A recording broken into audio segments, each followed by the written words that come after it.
Hello everyone, welcome to my channel. आज हम करेंगे हिंदी कहानी दो मूर्ख बिल्लियाँ और बंदर। तो चलिए स्टार्ट करते हैं हम। एक बार एक बिल्ली ने सड़क पर रोटी का एक टुकड़ा पड़ा देखा। सड़क पर रोटी का एक टुकड़ा पड़ा देखा। एक और बिल्ली ने भी देखा। एक और बिल्ली ने भी देखा। और दोनों एक ही समय में उस पर झपट पड़े। बिल्लियाँ लड़ने लगीं। कुछ समय बाद पहली बिल्ली ने सुझाव दिया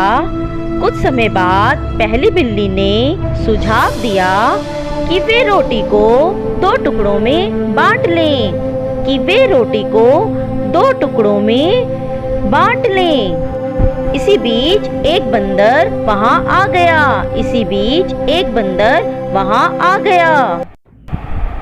बिल्ली ने बंदर से रोटी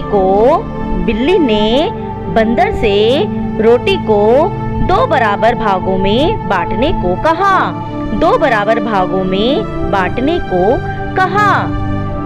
बंदर बहुत चालाक था। उसने रोटी को दो टुकड़ों में बांट दिया और उनके आकार की जांच की। लेकिन एक टुकड़ा दूसरे से बड़ा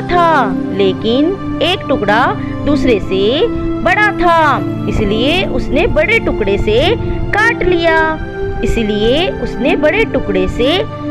लिया।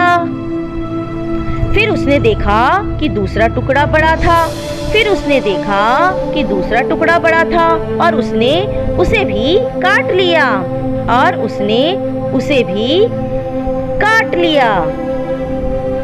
कुछ देर तक ऐसे ही चलता रहा और आखिर में उसने सारी रोटी खा ली।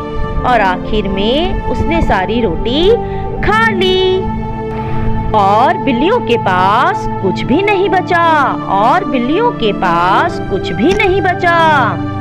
कहानी से शिक्षा: दूसरों से सहायता मांगने से पहले अपनी समस्याओं का समाधान खुद करना चाहिए।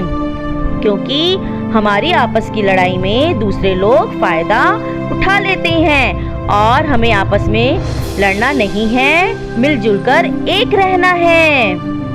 अगर आपको कहानी पसंद आए तो लाइक, शेयर एंड सब्सक्राइब करना ना भूलें। Okay everyone, bye bye.